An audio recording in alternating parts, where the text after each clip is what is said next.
بسم اللہ الرحمن الرحیم نحمدہ و نصلی علی رسولہ الکریم۔ حضرت سلمان فارسی رضی اللہ عنہ سے روایت ہے کہ رسول اللہ صلی اللہ علیہ وسلم نے ارشاد فرمایا، لا يرد القضاء الا الدعاء ولا يزيد في العمر الا البر۔ تقدیر کو کوئی چیز نہیں ٹال سکتی سوائے دعا کے، اور عمر میں کسی چیز سے اضافہ نہیں ہو سکتا سوائے صلہ رحمی کے۔ اس حدیث میں ایک بہت اہم بات کی طرف اشارہ کیا گیا ہے۔ اس میں دعا کی غیر معمولی اہمیت، اس کی قدر و منزلت اور تاثیر کا بیان ہے۔ ہمارا عقیدہ ہے کہ انسان کی تقدیر لکھ دی گئی، انسان کی زندگی میں جو کچھ ہونا ہے اس کے بارے میں طے کر دیا گیا ہے، اس میں کوئی فرق نہیں آ سکتا۔ اللہ تعالیٰ نے کسی کے بارے میں جو کچھ بھی طے کر رکھا ہے وہ ٹھیک اسی طرح ہو کر رہے گا۔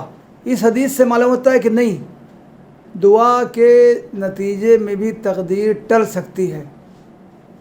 اگر انسان دعا مانگے تو اس کی تقدیر میں جو کچھ لکھا گیا ہے وہ بدل سکتا ہے۔ دوسری بات اس حدیث سے یہ معلوم ہوتی ہے کہ نیک کام کرنے سے انسان کی عمر میں اضافہ ہو جاتا ہے۔ اس کا تعلق بھی تقدیر سے ہے۔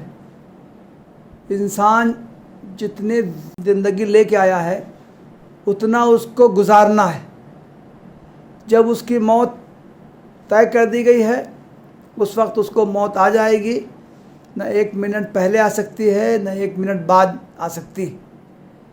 اس حدیث سے معلوم ہوتا ہے کہ اچھے کام کرنے سے، نیک کام کرنے سے، دوسرے لوگوں کے ساتھ حسن سلوک کرنے سے انسان کی عمر میں اضافہ ہو سکتا ہے۔ یہ حدیث جامع ترمذی میں آئی ہے اور صحیح ہے۔ اس تعلق سے مناسب معلوم ہوتا ہے کہ عقیدہ تقدیر کیا ہے، اس پر بھی کچھ روشنی ڈال دی جائے۔ اسلامی عقائد میں سے ایک اہم عقیدہ تقدیر کا عقیدہ ہے۔ تقدیر کا مطلب یہ ہے کہ اللہ تعالیٰ نے کائنات کے وجود میں آنے سے لے کر اس کے فنا ہونے تک ہر چیز کے بارے میں طے کر دیا ہے کہ اس کے ساتھ کیا معاملہ کیا جائے گا۔ اسی طرح اللہ تعالیٰ نے ہر فرد کے بارے میں، ہر انسان کے بارے میں یہ طے کر دیا ہے کہ وہ کس صورتحال سے دوچار ہوگا۔ ہر شخص اس دنیا میں ایک متعین عمر لے کر آیا ہے، نہ اس سے پہلے اس کی موت آ سکتی ہے نہ اس کے بعد۔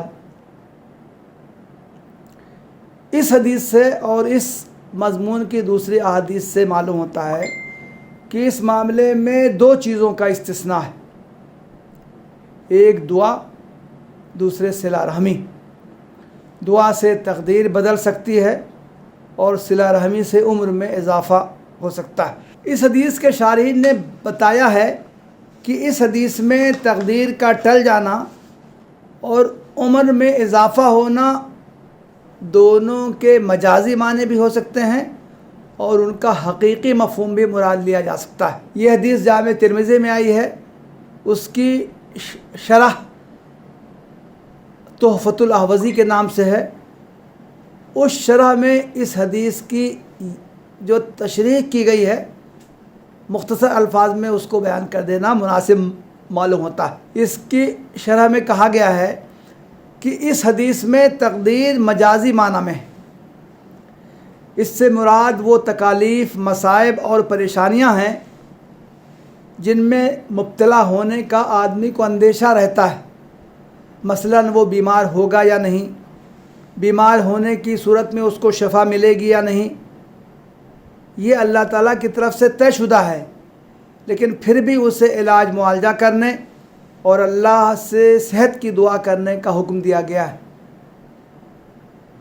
مشہور واقعہ ہے کہ حضرت عمر ابن الخطاب رضی اللہ عنہ کے عہد خلافت میں شام میں طاعون کی بیماری پھیلی۔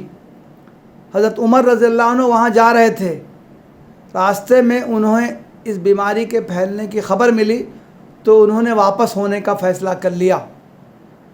اس موقع پر حضرت ابو عبیدہ ابن الجراح رضی اللہ عنہ نے ان سے عرض کیا، اے امیر المومنین، کیا آپ اللہ کی تقدیر سے فرار اختیار کر رہے ہیں؟ حضرت عمر نے اس کا بڑا حکیمانہ جواب دیا۔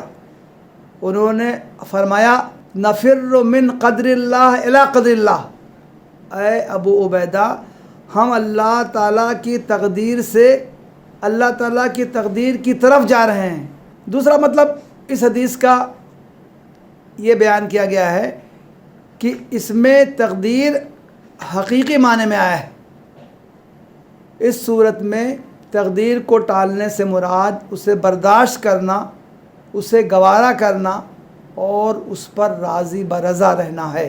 اسی طرح اس حدیث میں جو عمر میں اضافہ ہونے کی بات کہی گئی ہے وہ بھی یا تو حقیقی معنی میں ہو سکتا ہے یا مجازی معنی میں ہو سکتا ہے۔ حقیقی معنی میں اس کو لیا جائے تو ایسا تقدیر معلق کی صورت میں ہوتا ہے۔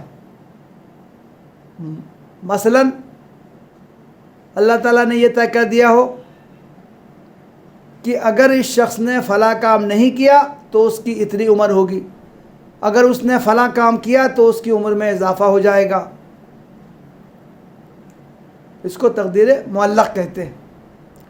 دوسری صورت یہ ہے کہ اس میں مجازی معنی میں ہو عمر میں اضافے کا مطلب، اس کا مطلب یہ ہوگا کہ متعین عمر ہی میں اللہ تعالیٰ برکت عطا فرمائے گا اور اس میں آدمی کو اتنے نیک کام کی توفیق حاصل ہوگی جتنے دوسرے لوگ اس سے زیادہ عمر میں کر سکیں گے۔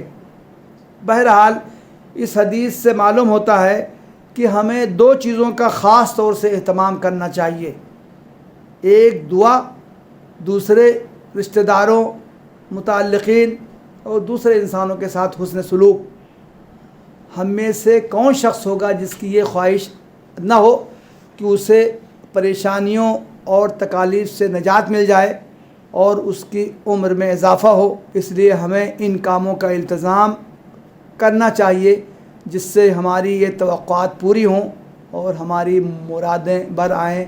وآخر دعوانا ان الحمد للہ رب العالمین۔